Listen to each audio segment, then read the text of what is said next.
ये अनिरुद्धाचार्य बोलता जब भी है गंदा ही बोलता है।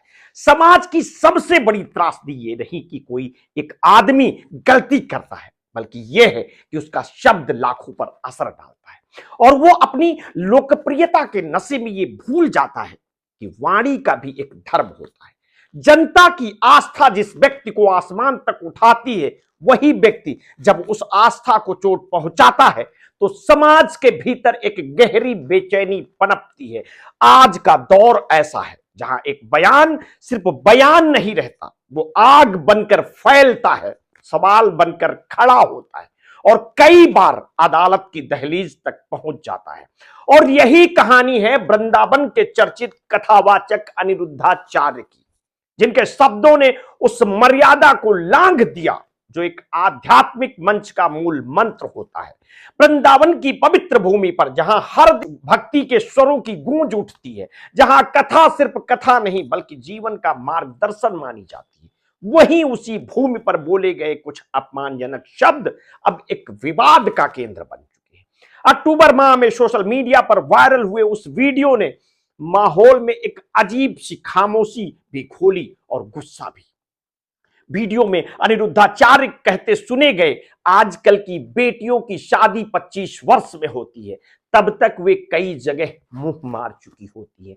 यह वाक्य जितना छोटा था उतना ही जहरीला था। समाज की बेटियों पर ऐसी भद्दी टिप्पणी किसी आम व्यक्ति की ओर से आती है तो शायद उतनी दूर तक न जाती, पर यह बयान एक प्रसिद्ध कथावाचक के मुंह से निकला था, उस व्यक्ति के जिसकी बात को कई लोग उपदेश मान लेते हैं। ये वही क्षण था जब आस्था और अपमान दोनों आमने सामने खड़े दिखाई दिए। सोशल मीडिया पर तूफान उठा, लोग बट गए, कुछ ने बचाव किया, कुछ ने कड़ी निंदा की, पर एक महिला ऐसी थी जिसने इस अपमान को केवल गुस्से के स्तर पर नहीं छोड़ा, बल्कि इसे न्याय की कसौटी पर कसने का निर्णय लिया। अखिल भारतीय हिंदू महासभा आगरा की जिला अध्यक्ष मीरा राठौर, उन्होंने कहा कि यह टिप्पणी केवल अपमानजनक नहीं बल्कि भारतीय समाज की बेटी और महिला के सम्मान पर खुला प्रहार है।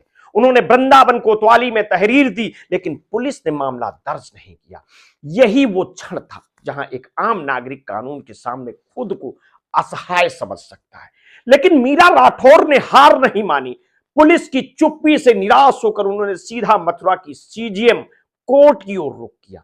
उन्होंने कानूनी प्रक्रिया का पूरा सामना करते हुए याचिका दायर की। अदालत ने इसे गंभीरता से लिया, सुनवाई की और अब संवेदनशील मामला न्यायालय के दायरे में है। सीजीएम कोर्ट ने अनिरुद्धाचार्य के खिलाफ परिवाद दर्ज कर लिया है, एक आधिकारिक मुकदमा जिसमें आगे की कार्रवाई तय है। यह सिर्फ एक कागजी कार्रवाई नहीं बल्कि महिलाओं के सम्मान की लड़ाई का एक औपचारिक दस्तावेज बन चुका है।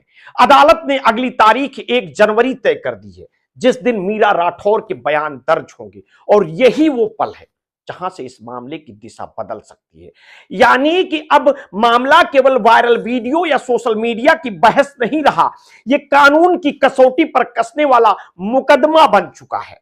कथावाचक अनिरुद्धाचार्य के लिए यह मामला बेहद असहज और चुनौतीपूर्ण है। भक्ति मंच पर खड़े होकर बोले गए शब्द अब अदालत के कठोर सवालों के घेरे में।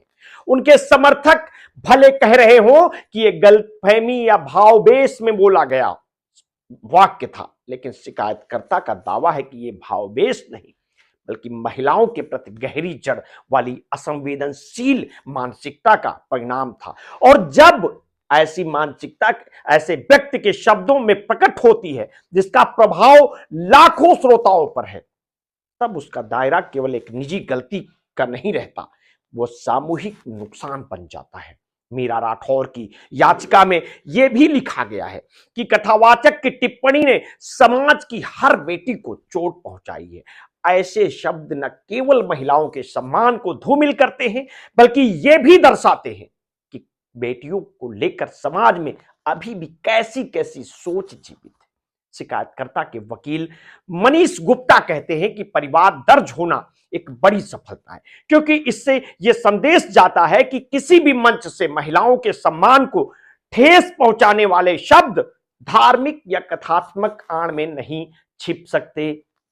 परिवाद दर्ज होने के बाद अब अनिरुद्धाचार्य की मुश्किलें स्पष्ट रूप से बढ़ गई हैं। उन्हें अदालत में पेश होकर अपने बयान का अर्थ और संदर्भ समझाना होगा। ये बताया जाएगा कि उनके शब्दों का क्या उद्देश्य था और क्या ये वाकई अभद्र थे या किसी संदर्भ का अंश था। लेकिन अदालत में भावनाएं नहीं, तर्क चलते हैं। धार्मिक मंच पर मिली तालियां वहां कोई मदद नहीं करती, वहां केवल वही चलेगा जो कानून कहता है। और कानून स्पष्ट है कि किसी भी महिला, समुदाय या वर्ग के खिलाफ अपमानजनक टिप्पणी गंभीर अपराध के दायरे में आती है।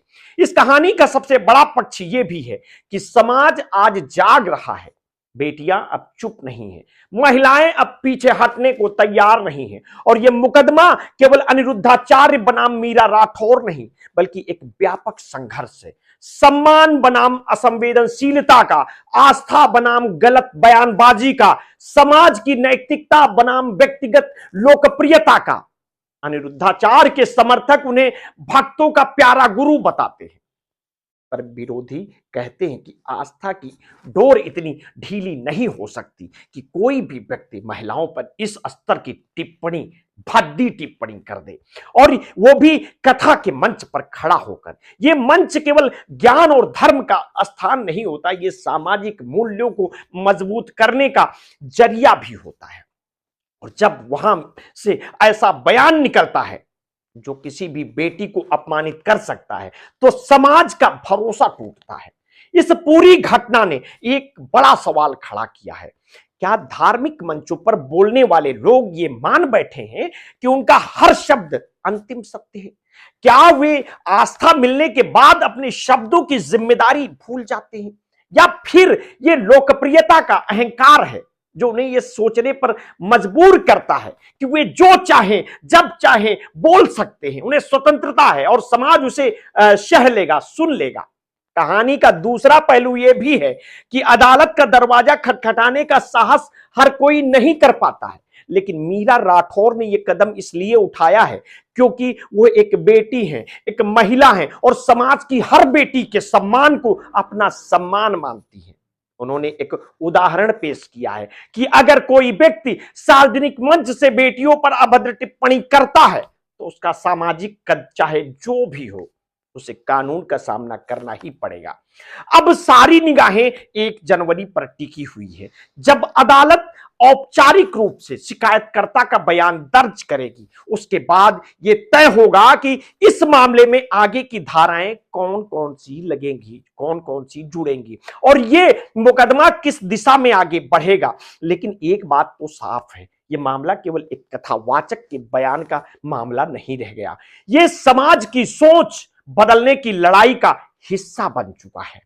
आस्था का सम्मान तभी तक है जब तक वो सम्मान लौटाना जानती है, और शब्दों की पवित्रता तभी तक है जब तक वे किसी की गरिमा को चोट ना पहुंचाएं। कथा का मंच वो स्थान है जहां से समाज को संदेश मिलना चाहिए, ना कि समाज की बेटियों पर प्रहार। अनिरुद्धाचार्य के बयान ने जो तूफान उठाया वो बताया है कि समाज अब जाग चुका है, और जाग चुके समाज के किसी के शब्द अब बेपरवाह नहीं चल सकते। शब्दों की कीमत चुकानी पड़ेगी, चाहे वो अदालत में जाकर ही क्यों ना हो। और यही इस कहानी की वास्तविक गूंज है, और शायद आने वाले समय की सबसे बड़ी सीख भी होगी, उदाहरण भी होगी। मिलते हैं आगे की अपडेट के साथ। आपने अगर अभी तक हमारे इस चैनल को सब्सक्राइब नहीं किया तो तत्काल कर लीजिए, बेल आइकन दबाना बिल्कुल ना भूलिए। अपने स्वास्थ्य के प्रति सचेत रहिए, सजग रहिए, और हाँ, आपने कभी भी कोरोना वैक्सीन लगवाई है तो समय समय पर अपने ब्लड प्रेशर की जांच अवश्य कराते रहिए। अपना ध्यान रखिए। बहुत बहुत धन्यवाद। साधुवाद।